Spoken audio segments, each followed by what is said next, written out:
Okay, well, it's 9 o'clock, so I think we should start. Hello, I'm Algis Kalukas, and once again, it's my pleasure to welcome one and all to our free monthly virtual What Talk series. For anyone new, WHAT stands for Waterside Hypotheses, Aquatic Theories, or whatever you like. The other sense of the label is that it can be posed as a question: what talks? As in, which mammalian species talk? The answer to which, of course, is uniquely we humans do. Language is only one of several peculiar features humans have that make us unique amongst the primates. There's bipedalism too. We're walking as well as talking apes. As Desmond Morris spotted way back in 1967, we're also the naked ape. And it was Stephen Cunane who wrote the book, The Survival of the Fattest, noting that our babies are born with 5 times more adiposity than chimps. There are several others too, of course, including the one we're going to focus on today, the fact that our brains are 3 times larger than those of our nearest relatives. It's Homo sapiens that has all of these unique traits. They're not distributed evenly amongst the other great ape species, and yet genetically we're more closely related to chimpanzees than they are to gorillas and orangutans. As Elaine Morgan brilliantly reminded us again and again, if you're a Darwinist, you have to conclude that something peculiar must have happened to our ancestors that did not happen to theirs. So what was it? For most of the last century, the scientists responsible for working all this out for us in fields such as physical and biological anthropology settled on and repeated a paradigm that Elaine called the savannah hypothesis. In a nutshell, the story went like this. As the climate of Africa changed and got drier, tropical rainforests gave way to open savanna plains, and our ancestors were somehow forced out onto the grasslands. It was this habitat shift that made us so different. The need for efficient long-distance walking and running made us bipedal, and so on. It sounded so good, problem solved, right? Well, not really. Why were no other savanna mammals bipedal, naked, fat, large-brained, etc.? Baboons, for example, had been adapted to the savannah far longer than our ancestors were supposed to have been, but there was no human-like features in them. And this was just one problem with it. Last Wednesday, on the 5th of October, it was the 50th anniversary of the publication of Elaine Morgan's bestseller, The Descent of Woman, which was itself provocatively timed almost exactly 100 years after Darwin's The Descent of Man. In it, she basically poured lots of cold water on this idea, not least with the then novel observation that this origin story was rather male dominated. It was in this book that Elaine first floated a counter theory, the so-called aquatic ape theory. The idea had been originally conceived in the English language, at least, by Sir Alister Hardy, a very well-respected marine biologist. To cut a long story short, Elaine spent the next 40 years studying and writing about these ideas. The end result being a group of people who tried to follow in her footsteps, being skeptical about man the mighty hunter, and who think our unique features are most plausibly explained by a kind of semi-aquatic phase in our evolution. These What Talks are an attempt to expose these fascinating and potentially brilliant ideas to a critical audience in the wider public, so that people might at least hear them and let us know why they think they might be wrong. Today is the 12th talk in the series, and as always, it'll be recorded and the video will be put online at our website, whattalks.com, and the associated YouTube channel. Last month, for a change, we had an aquaskeptic for a guest speaker. I was happy to follow the advice of Vernon Reynolds and give John Langdon the floor to tell us why he thinks the wading hypothesis was not a good idea. I'm really glad we did, because I must say, I don't think his arguments were very convincing. Whether or not you agree with me about this, his talk is now online for anyone to watch and judge for themselves. Now, today we're reverting to type, and this month's talk will definitely be arguing for a more aquatic past. It's a great privilege to have Michael Crawford with us, a man with over 60 years research experience. Incredibly, it was in 1961 that Crawford's team first identified an autosomal recessive genetic cause for the metabolic condition called Hartnup disease. In the 1970s, Michael was among the pioneering band of scientists identifying the importance of docosahexanoic acid, or DHA, one of the now very well-known omega-3 fatty acids in the diet. Among over 300 of his peer-reviewed papers, many are about the role of lipids in human nutrition. In 1989, Michael, along with his co-author David Marsh, laid out his conclusions about our evolution from all this work in their groundbreaking book, The Driving Force. It argues that changes in nutrition must have been a significant factor in the evolution of life on Earth, including our own species, Homo sapiens. Of all the unique human traits I mentioned a moment ago, it's the increase in our brain size, or encephalisation, that's been taken most seriously by the mainstream as being potentially explained by a more aquatic past. In 2014, a special edition of the Journal of Human Evolution was dedicated to the subject, and perhaps Michael deserves most credit for that. Of the 40 or so like-minded scientists who published in that edition, I think most had been inspired directly or indirectly by Michael. Certainly 9 out of the 12 papers looked at the potential role of aquatic food chain in human evolution, including one Michael co-authored with Stephen Cunane, who gave the 5th in our series. So as you can see, we're really lucky to hear from Michael today. So, okay, enough of me.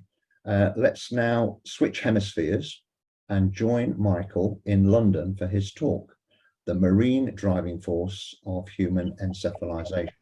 I was wondering if one could first say an answer to John Langdon's story. I was surprised that he spent the whole of his time talking about a rather odd idea that dinosaurs, birds, and other things were bipedal. And so there was nothing unique about humans. And the whole talk that he gave was about this. Whereas, in fact, the aquatic ape theory is not about that global bipedalism. It's about the difference between a knuckle-walking chimpanzee standing upright. And that he didn't address that. Darwin, our friend David Attenborough did. I don't know if you've got the clip of his to show that. I most certainly have. Okay, can we see it? I will. I'll play it now. These early creatures were still climbing trees in order to find their food. But as the forests diminished, so they had to travel farther from one tree to the next, and that involved crossing open spaces covered with grass or even water. And to do that, they traveled upright on 2 feet, as I'm doing.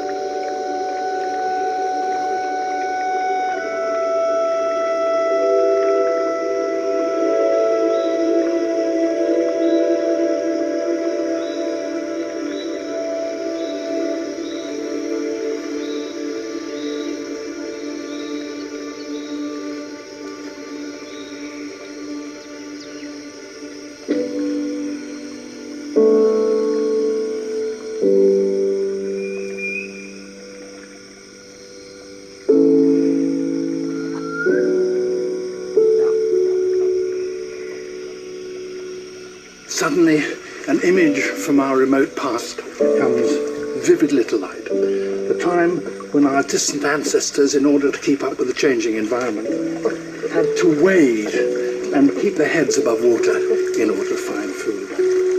That crucial moment when our far distant ancestors took a step away from being apes and a step towards humanity. Isn't that beautiful? That is really the crux of the matter, that this whole business of upright stance was nothing to do with the global thing. It was to do with the knuckle walkers wading and becoming upright. And John Langdon didn't actually address that at all. So let me start with what my view about this whole story. Can we start with my PowerPoint presentation? John actually said what we need to do is to ask questions. And the question that I'm asking is how did the brain size expand from 350 grams of a chimpanzee size to the 1.45 kilogram of the brain cases that were found in Herto, the first evidence of anomically realistic humans on the planet. And the problem really about brain size is that the savannah hypothesis, if it could be merit the word hypothesis, which I don't think it does, the savannah idea has no answer to that question. But the aquatic connection has an evidence base. The first point really is that the brain evolved in the sea 500 to 600 million years ago. And there's only marine nutrients to enable it to do that. That's all there was. There was nothing else. And the point is that, again, science tells us today that it requires the same nutrients that were sparking the evolution of the brain in the first place. And we're still dependent on that. Right. So it is the brain that makes us different from other animals. And the point about it is that really no government has any recommendations for brain's priority nutrients. And I think that's part of the problem we have today. And just as protein requires essential amino acids, the brain requires essential fatty acids, and especially docosahexanoic acid, which is a key marine nutrient, is very poorly available on land. And if you want a message from nature, you just need to look at the chemistry of human milk. And it has the least amount of protein of any large mammal, but it's stuffed full of the essential fatty acids needed for brain growth. Now that's the chemistry of the brain. And you can see that the DHA, this docosahexanoic acid, is a major component. Now, Andrew Sinclair and I studied the brains of some 42 different mammalian species. And effectively, we looked at the liver as well to see what sort of dietary relationship there might be between the two. And here's the data on the liver, and it's all over the place. It's all over the place. Huge variation depending on the diet and genomics of the individual species. But when you looked at the brains, all that variation more or less disappeared. There was this single profile, which was common, highly conserved to all species, which meant that those essential fatty acids that were being used for the brain were absolutely vital and essential to brain growth, development, and function. And of course, a huge amount of evidence has now supported that. This was work done in the 1970s. Now, to go back to the real beginning of how this all started, what you have is that for the first 3 billion years or so of life on the planet, it was all anaerobic. And anaerobic really, metabolism really had difficulty in making fats, because fats required a huge amount of energy, more than twice the amount of energy compared to making proteins and carbohydrates. So the whole of the first 2.5 to 3 billion years the chemistry was based on photosynthesis, making proteins and carbohydrates.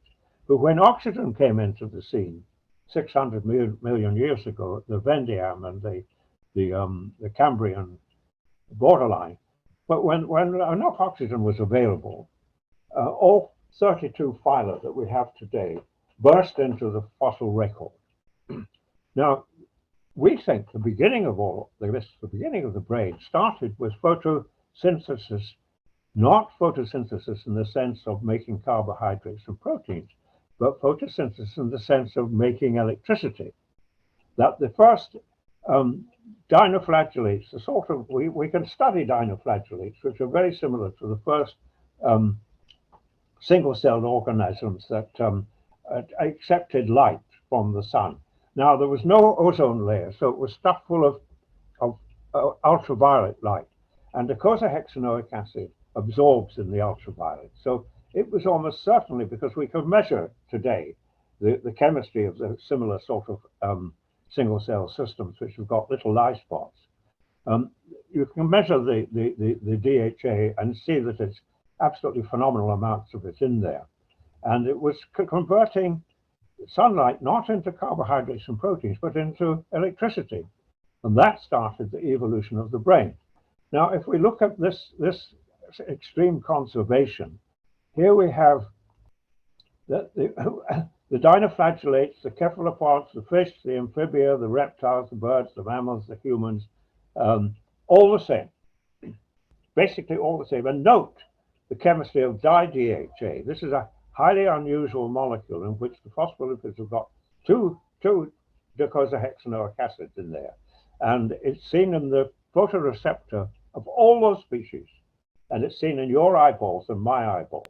And we have now got a paper in process of publication to explain the mechanism whereby DHA converts the incoming energy from the isomerization that takes place on photoreception into electricity and information that is passed on to the brain. So this is an absolutely stunning fact that over all these 600 million years, the chemistry of the eyes of anything that's evolved is always the same. And so to me, this is the most compelling evidence for the absolute essentiality of DHA. But there's more to come. Now, there's a robust evidence from animal experiments since the 1970s that these omega-3 fatty acids, DHA in particular in the brain, is relevant to cognition, learning, and all that kind of stuff. And the question is there any other evidence from humans? Yes, is the answer. Now, the evidence comes from studies of preterm infants where visual acuity and mental development indices are all enhanced by the use of incorporating DHA into formula. And this has all been given the highest level of confidence by the Food and Agricultural Organization and the World Health Organization, joint international consultation on dietary fats and human nutrition in 2010. And all these people concluded that DHA was absolutely essential for visual function of the brain. So this is just an image of what I want to make clear is that when we're talking about the brain, we're talking about fetal development. We're talking about the prenatal game. Prenatally, 70% of the adult number of brain cells are already in place. And the point about this is that the fetal brain uses 70% of all the energy that the mother sends to the fetus. 70%. That's a huge number. And it demonstrates the biological priority in the human species is the brain. Not its running ability or anything like that. The brain is the biological priority. We studied a supplement. It was a small study with 300 milligrams of DHA and used magnetic resonance imaging of the brain. The women were supplemented when they were recruited for pregnancy at 12 to 14 weeks after conception.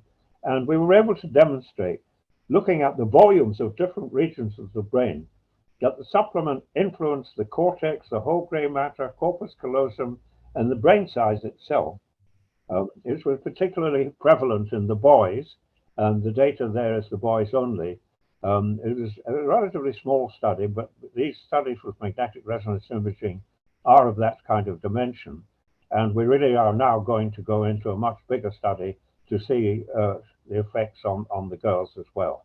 But to get the really best evidence that there is that this story of the dependence of brain evolution and function on seafood, etc., it really comes from the ASPAC, the Avon study, of longitudinal parent and children study. And what it showed was that what they did was to look at the food intake of the mothers during the pregnancy, and then they studied the babies after birth.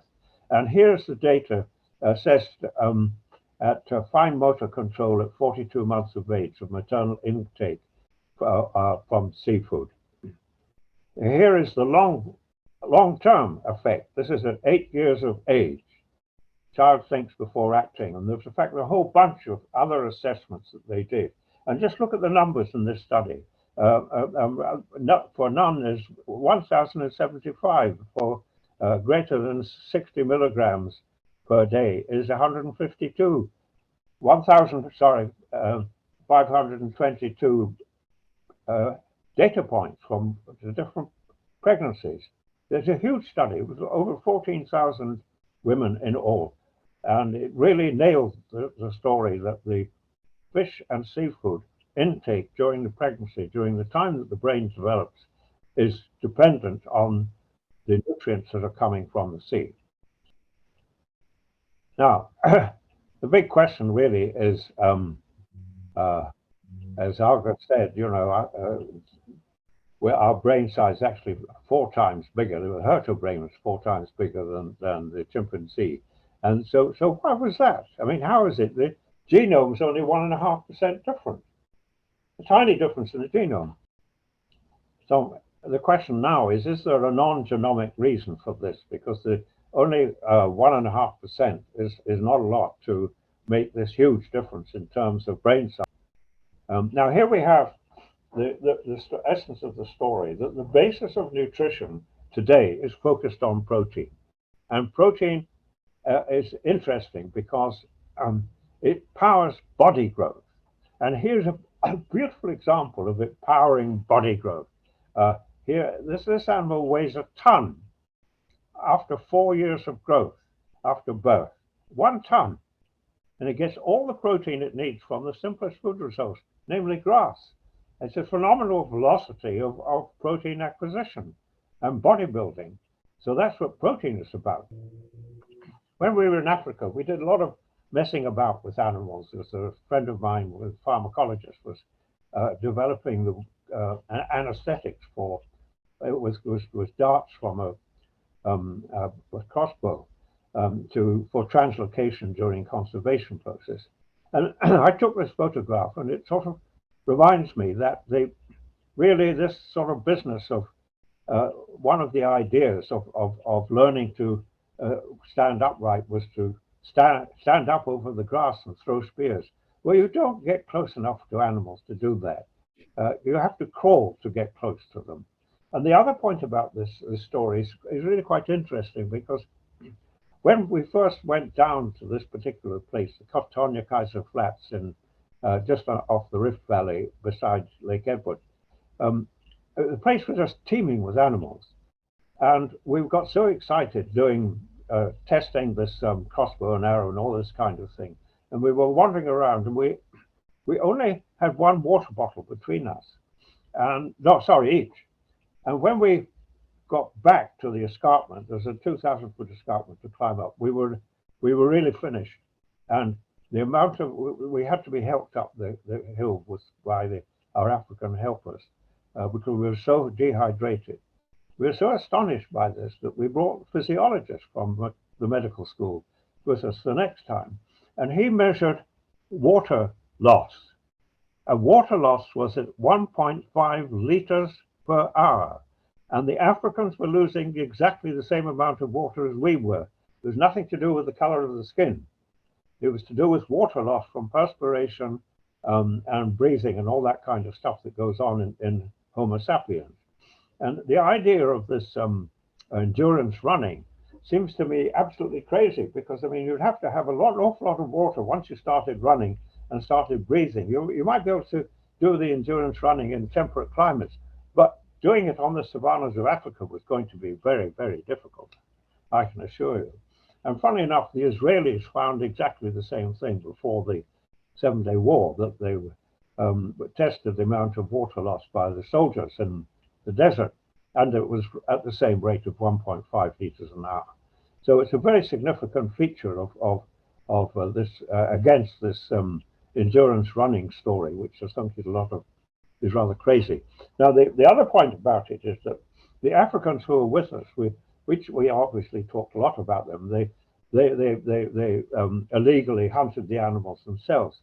They didn't use endurance running. You see these bushes there, and what they did was to hide in the bushes, and they waited till the animal walked past and then threw a spear at it. Actually, didn't need to throw the spear, they just stuck it in the animal, and that was it.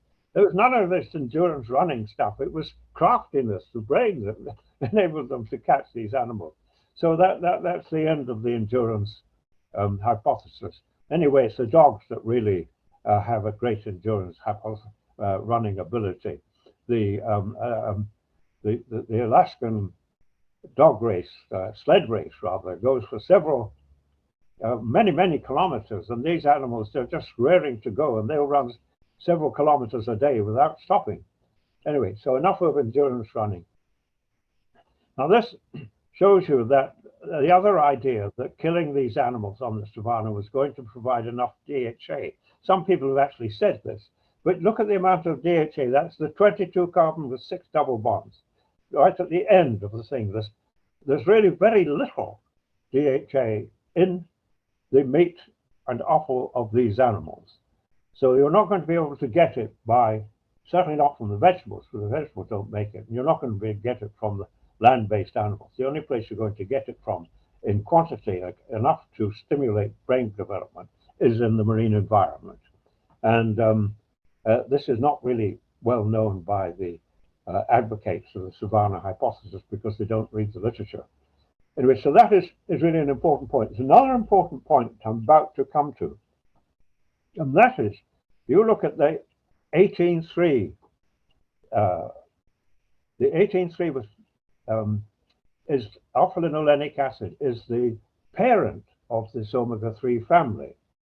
And it is converted into the body into EPA, the 20 carbon with 5 double bonds, the DPA, the 22 carbon with 5 double bonds, and DHA, the 22 carbon with 6 double bonds. But you see that there's quite a lot of the precursor, and it's not being converted. And the reason for that is that with protein, you get all your essential amino acids with a decent mix of any kind of vegetables and things like that. You get all the essential amino acids. So protein can be used immediately for brain growth. But you have to make DHA from the parent, alpha-linolenic acid. And that is a very slow process. And Andrew and I showed way back in the 1970s, using double-labeled isotopes, that the proportion of alpha-linolenic acid or DHA used by the developing rat brain was an order of magnitude more efficient if you use the preformed DHA because of the slow conversion rate.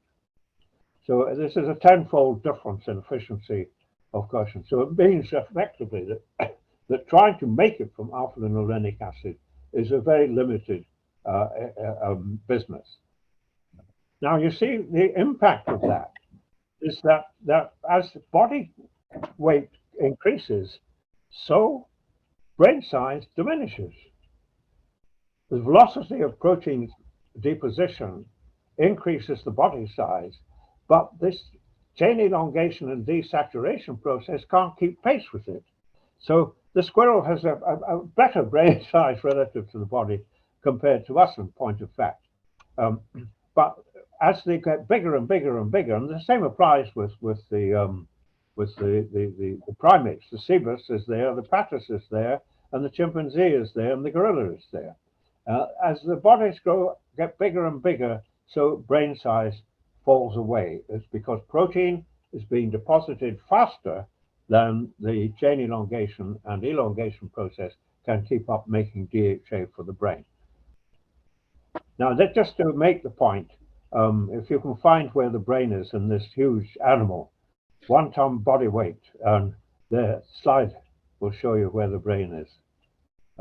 Next, yeah, that's all there is inside this huge, enormous animal.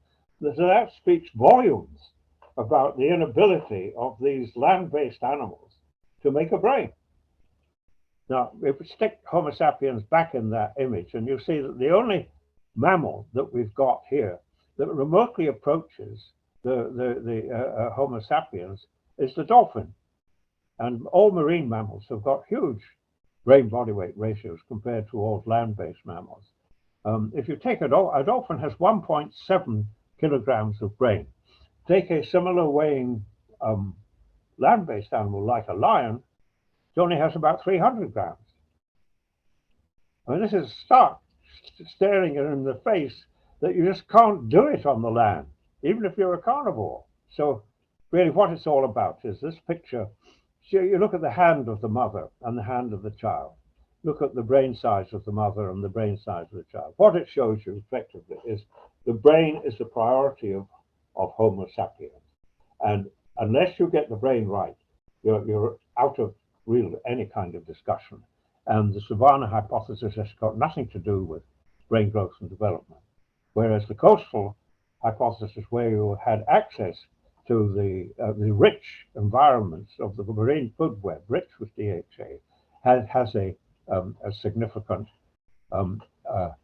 scientific base, and what's more, has a predictive value. Now, this is just a bit more evidence to show you that that some people do actually talk about the importance of the marine food web, the out of Africa hypothesis, etc., etc. Here we report discovery of early Middle Age Stone Age artifacts of an emerging reef terrace of the Red Sea coast of Eritrea, which we date to the last interglacial of about 125 kilo years ago. Well, that was when we had really an anatomically relevant human species messing about, and probably where they took off to go to discover the planet around. And here's another example with the Pinnacle Point. Curtis Marions and his friends discovered incontrovertible evidence of the cultural package and evidence of the earliest definite human type people making extensive use of the marine food web at this Pinnacle Point. And of course they killed and ate land-based animals as well, but basically the shell mittens that were found outside these caves were just phenomenal, and I've been there myself and seen this. And here's just a sort of a amusing incident as far as I'm concerned. If you look at Herter, this 1.45 kilogram skull, compared to the sort of Broken Hill heidelbergensis, that heidelbergensis, Heidelberg is of course pretty well landlocked, and so we are effectively looking at somebody who ate fish and somebody who did not. Right, there's our friend Chris Stringer's idea that humans populated the planet by wandering around the coastline. And what were they eating wandering around the coastline? Well, they certainly weren't eating Uganda cob or Cape buffalo or anything like that. They were eating seafood. They were having the best of both worlds all the time. And of course, the development of people's living quarters and villages and things like that would be around rivers and estuaries and things like that. Astonishing rich. It's almost impossible to believe how rich the marine food web would have been. Easily, and women fully pregnant could just wander around the coastline and have a feast.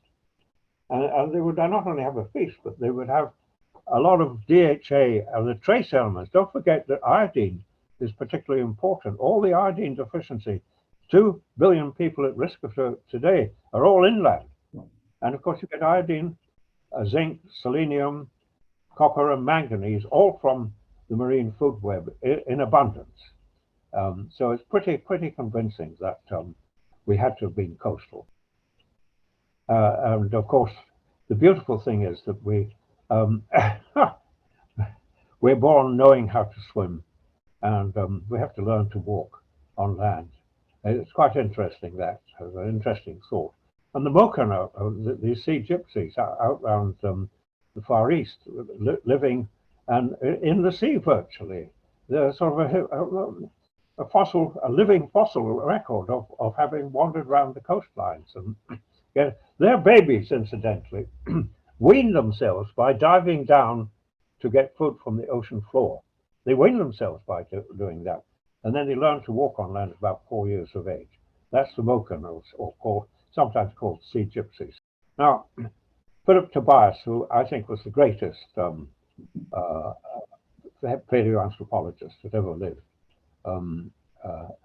heard Elaine Morgan's story. And he listened to Lee Broadhurst and ourselves and Stephen and Mark and at a meeting in South Africa that he'd organized at Sun City, a huge meeting of biologists and paleoanthropologists. And he said, we throw the savannah hypothesis out of the window, he said. And then he wrote these words in an article Out There in a journal in South Africa about the mistake. He said, we were profoundly and unutterably wrong. Now that is pretty good, and beautiful words too. He was really great with words, but this goes to show that a great man, having been tutored by no less than the people who actually discovered the town child and all the rest of it, Raymond Dart, and having taken his chair and having believed in the savannah hypothesis for much of his academic life, suddenly turns around and says we were profoundly and unutterably wrong. Right, well, now, there's this thing about science. Science is, it's depending on making a hypothesis, a prediction, and then testing it by experiment or some other way. And way back in 1972, my wife and I wrote a book called What We Eat Today. And in it, we said that we talked about the brain and how it depended on, Andrew Sinclair and I had already written a paper about the importance of docosahexanoic acid in the evolution of the brain. And we said that unless we get the nutrition of the brain right, then we're going to, a whole lot of brain disorders are going to follow. It's going to be the same sort of thing. The rise in coronary heart disease, nutritionally powered, you're going to see a fall in brain capacity and brain disorders in the same sort of way, nutritionally powered. So we said the brain holds the secret of human success. How many people know which foods are required for its growth, and why the challenge for survival lies in our basic food? Now, the aquatic ape hypothesis, we said unless the food system addresses brain food disorders, the brain will follow. So the book was reviewed by Graham Rose in the Sunday Times on the 5th of November 1972. And he said this, unless something is done to prioritize brain nutrition, then we will become a race of morons. Now, this is in the Sunday Times. This is a review of our book. It shows he got the message. An ordinary person reading our book got clearly the message that we're going to become a race of morons. Nothing has been done, and the prediction that brain disorders would follow in the wake of the rise of mortality in heart disease has now been tested and confirmed. So if we think about the coast versus the savannah hypothesis, we have a clear distinction. Science is based on hypothesis or prediction and tests. The savannah idea has no predictive value. Coastal hypothesis has. If dependence on marine and freshwater food webs decline, so brain size and cognition will also decline. That is the hypothesis that comes from the aquatic ape theory, whatever you like to call it. This prediction made in 1972 has been tested by time and proved true. It also means that the aquatic ape hypothesis, or whatever you like to call it, is true as well. So here's the evidence for it.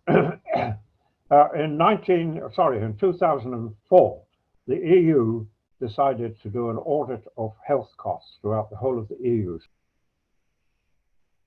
And the cost came out at 386 billion for brain disorders.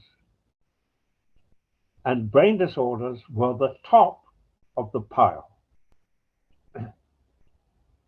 Everybody said, it's just these clever psychiatrists getting new diagnostics. But if that was so, you'd have thought that something that came at the top of the list of health disorder, burden of ill health, so people would pay attention to it. But no. They just poo-pooed it, said it's just psychiatric cleverness. But so the EU did the right thing. They repeated with exactly the same criteria in 2010 and gone up to 789 billion. So we got them as a member of Parliament, House of Lords actually, to ask about questions in the UK, and nobody knew the answer or the cost of mental ill health or brain disorders in the UK. But to give them the credit, Joe Nurse did the numbers in 2007, and it came out at 77 billion for the UK alone. Again, the top in the list of the burden of ill health, 77 billion. And that cost, she said that this cost is greater than heart disease and cancer combined. Greater than heart disease and cancer combined. Where do you see today any reference to this in the advertisements of doing something about this issue? She repeated the numbers again in 2010. It came out to 105. And in the next slide, you'll see the Wellcome Trust did the same thing. And the Wellcome Trust came out with 213 billion in 2013. So the decline in IQ since 1950 is really a matter of deep concern, because it's associated with this rise in brain disorders. It's also associated with decline in fish consumption. In 1950, we landed 1.1 million metric tons of fish into the UK. In 2019, it was down to 600,000 tons. And that's despite an almost third increase in the population. In the meantime, really the supermarkets have taken over with convenience foods and all the intensively reared stuff, intensively reared animals, which don't contain the nutrients of the animals in their natural habitat, and so on and so forth. So it's a serious situation. Stephen Hawking recognized it, and he said we must leave the planet by 2000. He said 100 years' time, but that was in 2019, just before he died. There is the evidence from the University of Hartford. The decline in IQ is inexorably leading to the dehumanization of humanity. There's only one logical solution for this, and that is the extinction of our species. It is the reverse of brain evolution. It's what happened to all the land-based mammals on the savannas of Africa. This, friends, is the most serious issue. It's far more serious than global warming, as bad as that is, because it is an existential threat that's with us and is working against us, and it's serious, and nobody's doing anything about it. But it is also a confirmation of this aquatic ape theory. It's also a confirmation of this idea that we had to have a coastal resource where we ate wild foods, not the stuff we eat today, and quite a lot of that would be coming from the marine food web.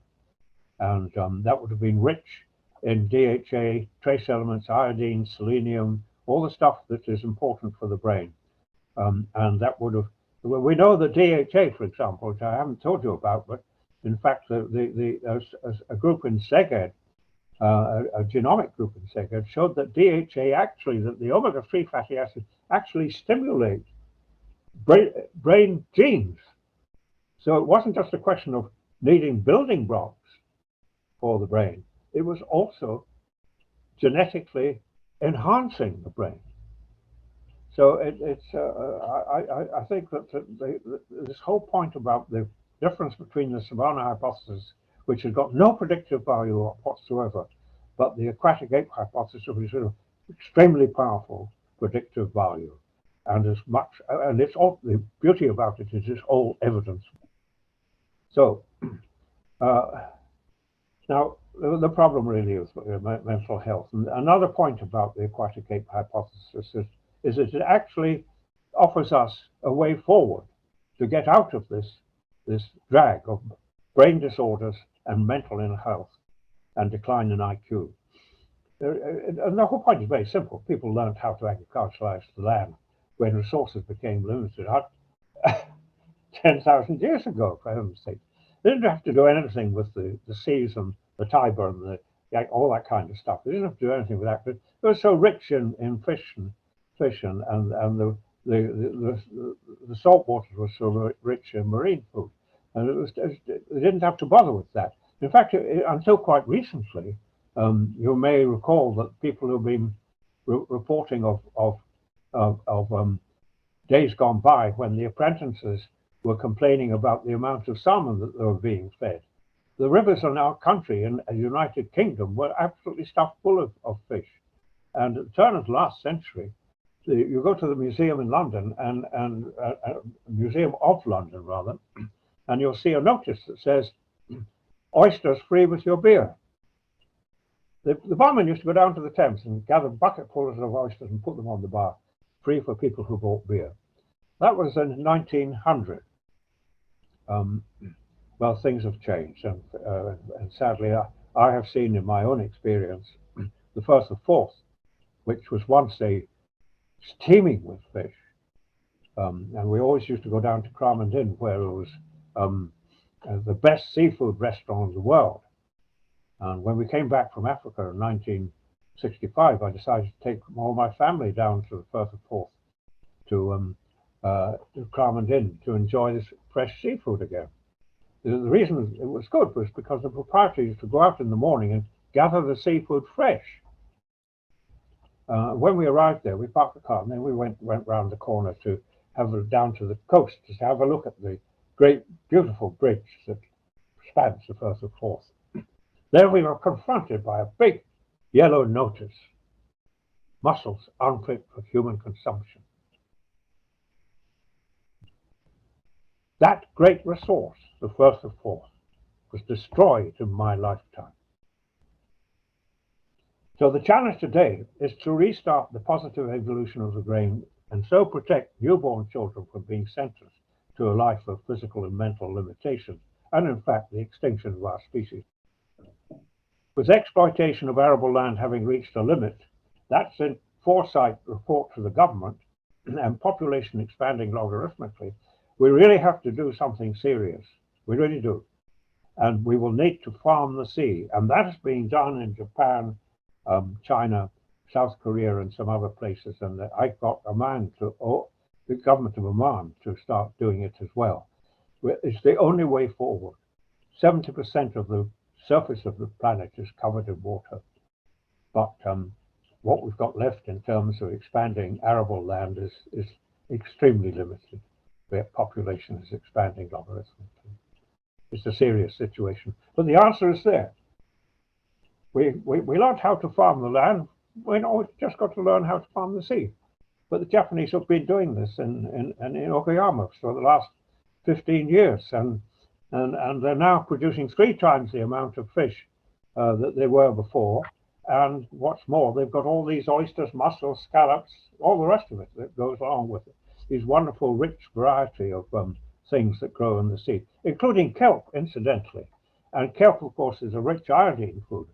And you not only use kelp for providing iodine for people as food, you can also use it for fertilizer in the land, putting the trace elements back into the soil to be washed from millennia and millennia by the rain. And that's the cause, of course, of iodine deficiency. So the other side of that coin is that kelp has a wonderful, wonderful ability to help us. We can't grow any more rainforests, but we can do it in the sea, because the kelp forests do exactly the same as the Amazon does. They fix CO2. So they would calm global warming. They would stop ocean acidification. And it's a win-win situation. Farming the sea is a win-win situation all the way around. It would stop mental decline as well. That's just to show you the brain is the priority of the human species, and it really happens very early. And just to summarize, the brain evolved in the sea, and Homo sapiens could not have evolved on the savannas where there was little DHA and all brains shrank, without exception. And in recent time, we've come to increasingly depend on intensively raised land-based food. The rise in mental ill health and brain disorders is the greatest threat facing humanity. The future of our children and theirs is really what is at stake. Make no mistake about it. It is the gravest threat that humanity has faced. Hawking recognized it, and we hope that this little talk will have convinced you not only of the importance of recognizing our history in terms of our relationship with the sea, but also the significance it has for the future of our species. Next slide shows my acknowledgements, and thank you for listening to me. Wow, thank you very much. That's brilliant. Well, I think we can all agree that Michael, your brain has not suffered from DHA depletion, and listening to some of those points certainly made me feel like a moron because I was struggling to understand the chemistry on a few of those slides. At least. Now, I want to throw. We've got quite a few people here today. I'm very pleased to see so many new faces and names I've never recognised before. So I want to throw it open to anyone for questions. Please, if you're going to ask a question, could you keep it very short, because I want to get as many people in as possible, and go on mute when you're not asking. So Leslie, and then Simon. Leslie first, then Simon. Thank you so much, Michael. That was an absolutely brilliant talk, such an eye-opener and so sensible. It all made perfect sense. I'm a midwife, and I'd really like to hear from you what your advice would be to pregnant women as to how much seafood they should eat or what supplements they should take. Well, am I on answering? Yes? You hear me? Carry on. Yes. Yes. Okay. Well, the FDA is very concerned about, the US FDA, Food and Drug Administration, very concerned about mercury toxicity, which is a load of rubbish, because the Japanese ladies eat fish and sea, have been eating fish and seafood for centuries, practically at every meal. And they've given birth to the children that have grown up to be the best longevity, the least severe nervous disorders, the least heart disease, and the least common cancers of all the industrialized societies. So where is the evidence of any toxicity of eating fish and seafood? And the answer is that there isn't. And the reason why there isn't is because mercury is toxic because it takes out selenium from the brain. And selenium is part of the brain's defense system, selenium proteins, from peroxidative damage, which does kill neurons.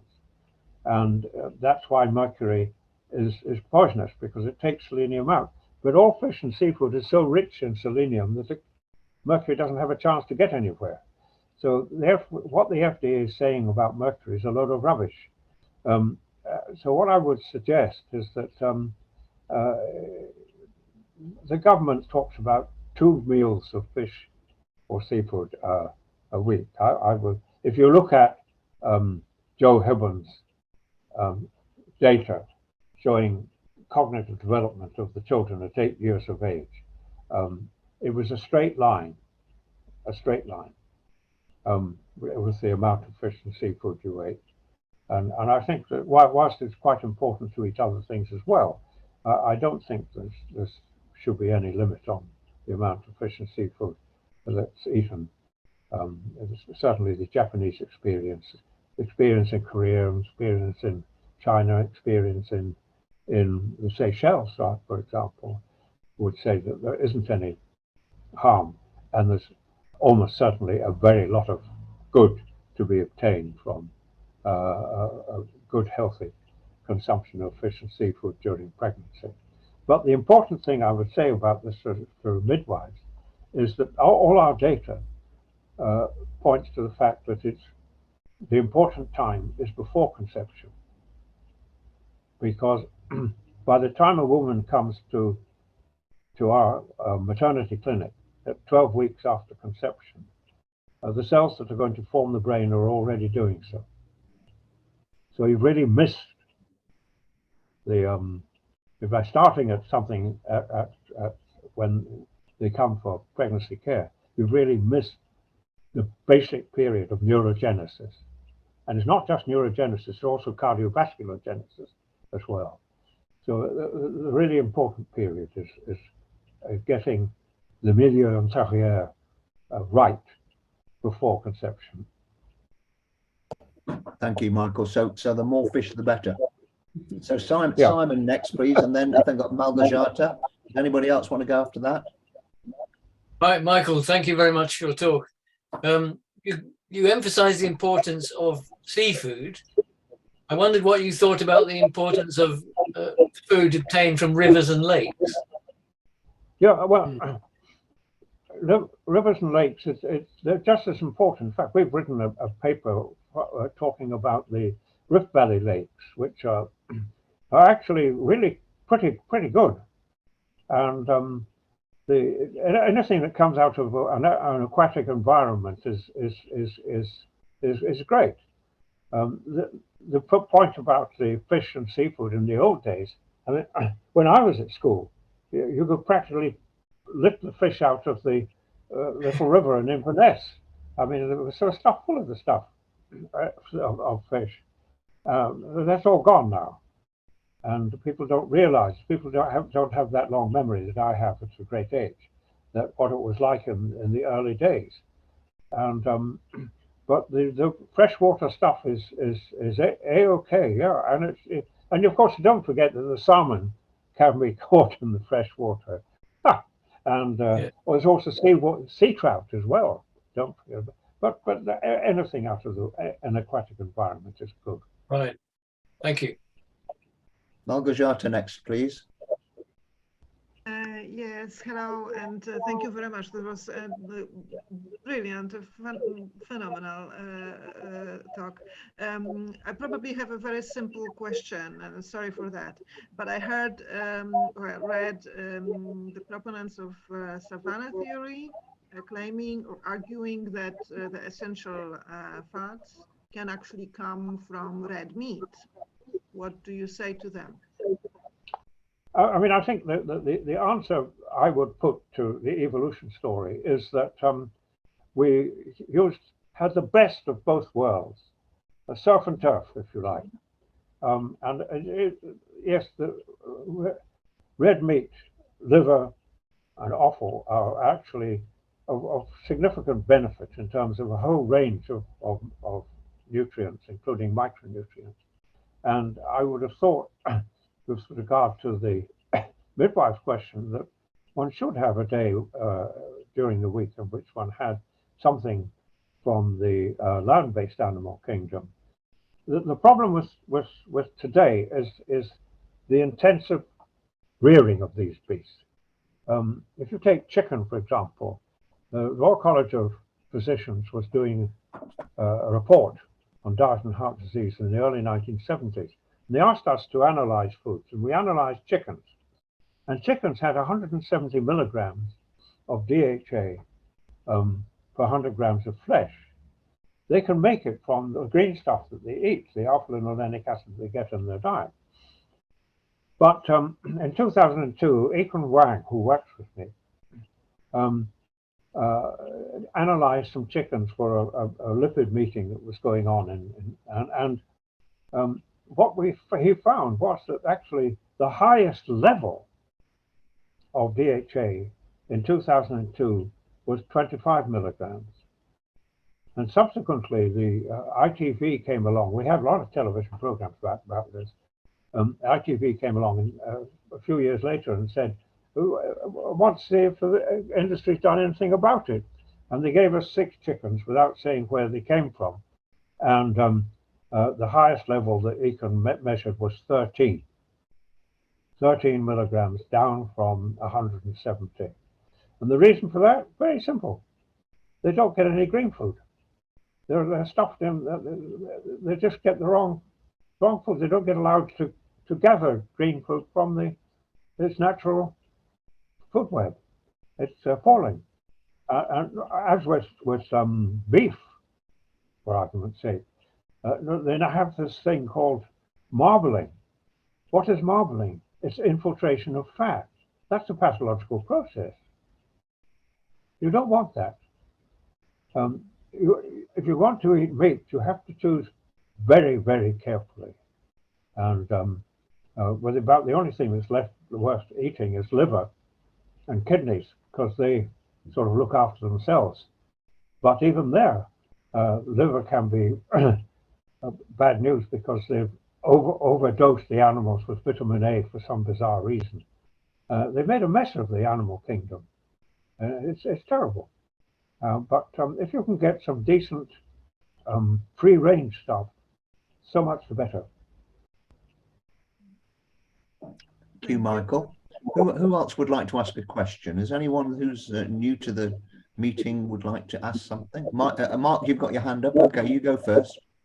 But if anyone else wants to ask, just wave and I'll go to you next. Mark next.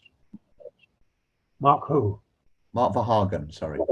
Oh, right. Okay. Oh, great. Thank you. Welcome, Mark. Yes. You're on mute at the moment, Mark. Oh, yeah. Can you hear me? Yes.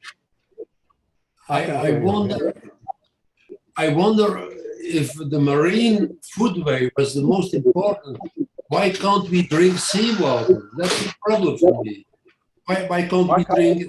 It's too much salt, but if we were coastal, why can't we drink seawater? That's a problem for me. I still don't know. That's certain that there was a phase in our evolution that we were coastal, no doubt that Homo erectus lived along the coasts, but we are not coastal anymore. We need fresh water, so they must have. Well, that's a problem for me. Why can't we drink seawater? Do you have an answer to that? I don't think we can drink seawater. It's poisonous. You'd overdose with salt and things would go wrong. Well, yes, but if we... In fact, the seawater is interesting because it does contain a huge quantity of microorganisms which contain DHA. And you could, in fact, filter them off and use that. You're absolutely right. But to begin with, all you would rely on, taking David Attenborough's little story of his chimpanzees walking down the river, I bet what happened was that a whole bunch of them would end up in an estuary, and they'd see the seabirds noshing away on the oysters and mussels and catching fish and all that kind of thing. And the leader of the gang would say to the rest of them, "Hey guys, we don't have to climb trees anymore."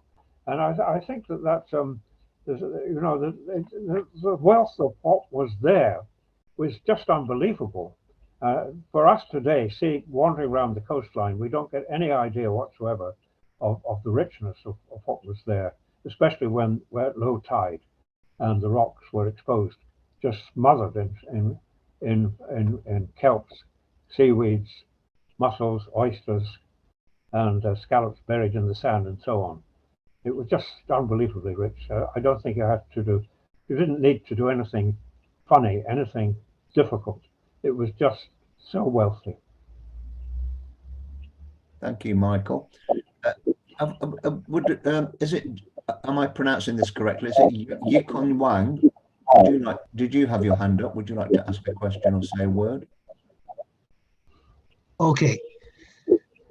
Well, that's a very interesting story.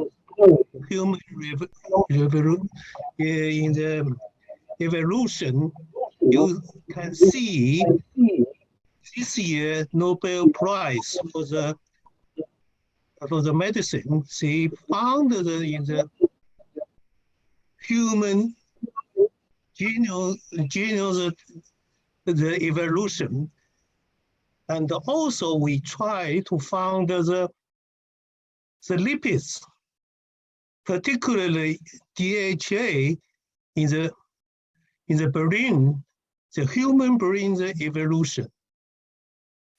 So if we can find that way, it's great. That means,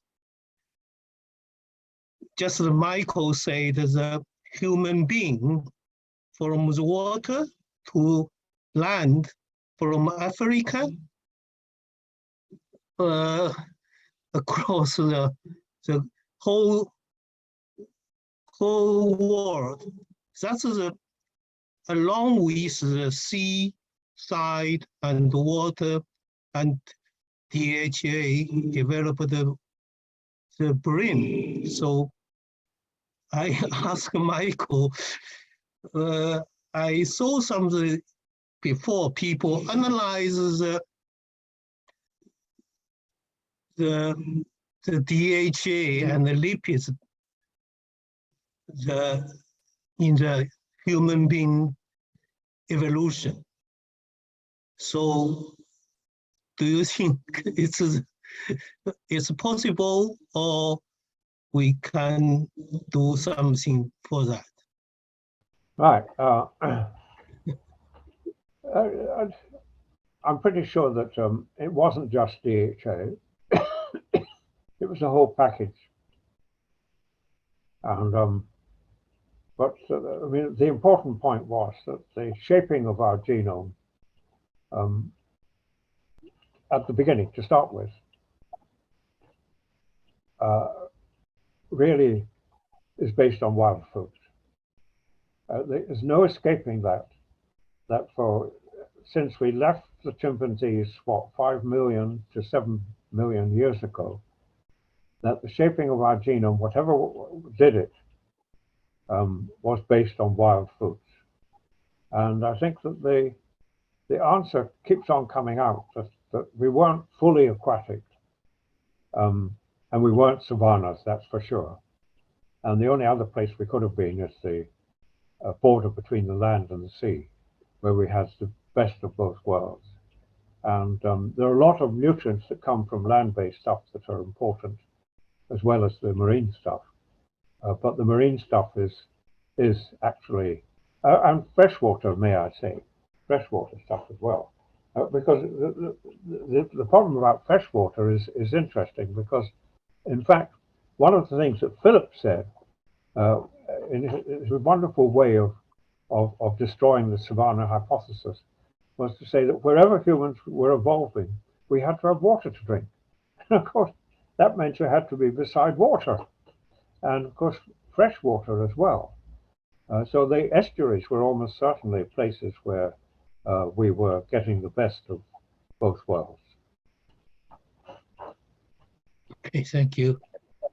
So Hong Zhang asked a question: do we have to consider the oxidation if we use the fish oil or the algae oil? Oh yeah. Peroxidation is really important, and that's where the trace elements come in. Selenium, all the selenium proteins are protective. They're the parts of enzymes which protect the intimate bits of the photoreceptor, the synapses and neurons from peroxidation, because that's where oxygen is used to a very high extent. But then you've got the cupric zinc superoxide dismutase and the manganese superoxide dismutase, which are also extremely protective of peroxidation. And wait for it, docosahexanoic acid, believe it or not, Nicholas Bazan in New Orleans has shown that, found that DHA produces its own antioxidant, the thing he called neuroprotectin D1. And although it's highly susceptible to peroxidation, here this guy himself produces his own defense system. So yes, these are important protective agents against peroxidation. And a lot of the land foods are plants from the land are full of things like vitamin E and vitamin C, which are helpful in that respect, which is why I'm a believer in the fact that it wasn't just marine food, it was both. We had the best of both worlds during the time of our evolution and the shaping of our genome. Thank you, Michael. I've got Suzanne Colson had a hand up a moment ago. I don't know if you would like to ask a question, Suzanne. Oh, yes, thank you. First, I want to thank you so much for your work, Michael. I've been aware of it since the 1990s. I'm a midwife, and I've been advising mothers to have eat sea fish twice a week for many years now. I have a question. I recently saw a documentary on Netflix, I think, where it was suggested quite strongly that the seas are polluted by plastics, much less by mercury than plastics. And I was wondering if you're aware of this and if you have any kind of comments about how to deal with plastic pollution. Sorry, Michael, I put you on mute while Suzanne's question came in because there was a bit of feedback. But if you just unmute, you should be okay. Okay. Right. Yeah. Suzanne, yes. Important point. There are fortunately places in the world that are not particularly polluted by the plastics, and I'm thinking, but it's become pervasive, and one of the top priorities would be to unwind the pollution. There was a meeting in Manila in 2012, and that's 10 years ago, for heaven's sakes. And they came up with a declaration. There were ministers from all over the Far East, including North Korea, by the way, and they all agreed unanimously that they were going to take up the cudgels against pollution. And it's quite interesting because the minister from Singapore said that 80% of the pollution around the coast of Singapore came from the land, not from the ships. So it's contribute quite a lot to it, of course. But we have to get to grips with this. There was a case in point in China where some factories decided to get built on the shores of a river because they wanted the water from the river to wash through there and wash effluent away. And it started killing the fish. And the people in China, the fishermen, began to realize they were going to lose their jobs and they were going to lose their food as well. And they went to the Chinese government and told the Chinese government that this is what was going on. And the Chinese government stopped this business, whatever it was, relocate away from the sea, away from the river. So people can do it, people can act. And the Declaration of Manila is worth reading because it is a commitment by all those countries to start arresting land-based pollution of their seas. That has to go worldwide, that's quite clear. Thank you, Michael. Now, I noticed that David's here, David Marsh, the co-author with the book of Michael's book. And I would like to give David an opportunity to say a word if he'd like to. Would you like to say anything, David?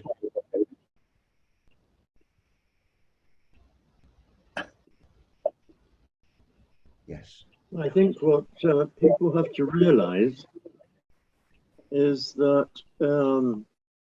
over a century ago, the man who created neo-Darwinism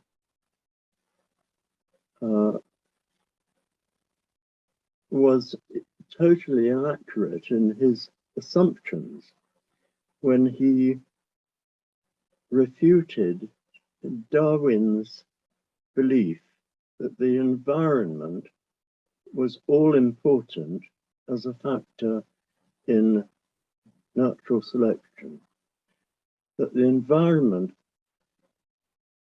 actually was driving natural selection. And as it's 150 years ago since Darwin last said in his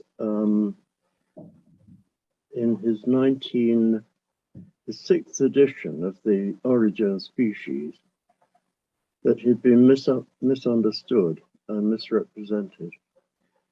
And the book that Michael and I are coming out with, hopefully this year, and we'll make that clear, that it's 150 years ago since the good and the great and the mighty amongst scientists and thinkers in the centuries back then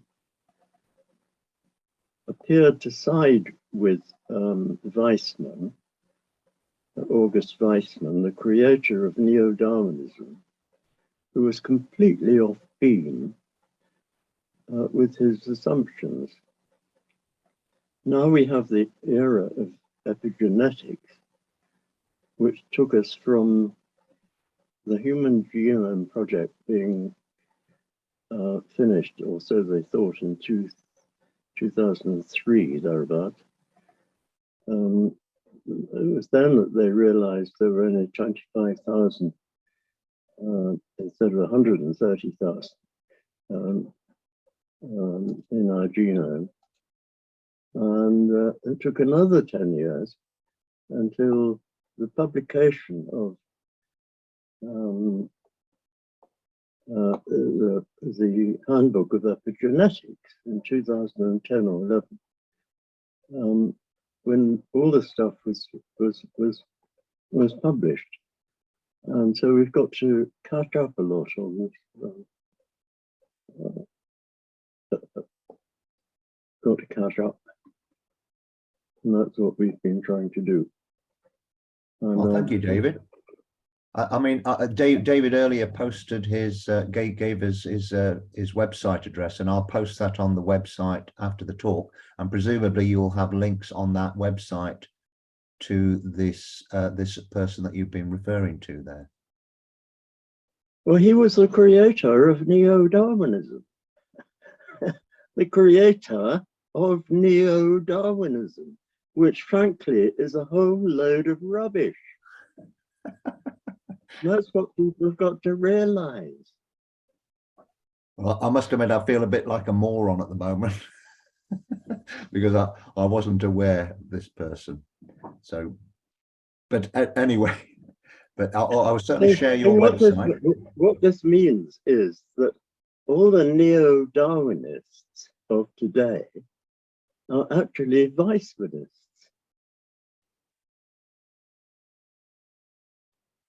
They believe in August Weismann, not Charles Darwin.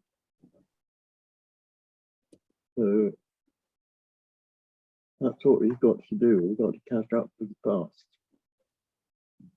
It's 150 years ago, this year, since Darwin last said that in his 6th edition of The Origin of Species in 1872. Take a look. It's laughable, really. Anyway, thank you very much, Joris. It's a very good. And Michael, well done. You're on top form, I can see. Well done indeed. Michael's always on top form. Well, thank you very much. Thanks, David. Has anyone else got to, I'm just concerned about the time. Has anyone got a point they'd like to make finally before we finish? Gareth, you've suddenly come online. Would you like to say something? No, that's okay. But I thought you might be mentioning that I'll be on in due course. Oh, I certainly was. Hopefully I'll have an answer for Mark's question about drinking seawater, and some more for Michael's quite correct focus on estuaries. Yes, thanks, Gareth. I was going to mention the next talk it was going to be Catherine Stewart, but she's unable to do it next month. So thank you very much, Gareth. At very short notice has agreed to step in and give us a talk about his fascinating studies about the potential action of eccrine glands to do reverse osmosis. This is really fascinating stuff. And like Michael was saying, the scientific method is where you make a prediction and then you test it. And this is a really potentially brilliant test of a very simple hypothesis that if you immerse yourself in water, in seawater even, you will actually take on water. So it's a really fascinating study that Gareth's been doing, and so that's what we're going to be hearing about next month. Has anyone else got any points that they want to make? I think I'm going to stop it then. So, well, look, thank you very much. It's been fantastic. Michael, thank you so much. I'm so impressed with your brain power and your ability to sort of know where all your slides are. I mean, that impressed me that you actually remembered every single point of your slide to tell me when to turn the slide. I mean, that's incredible. And thanks everybody for turning up and for taking part. What I normally do is I process the video the next day, and it'll be up on the website hopefully within 48 hours at the most.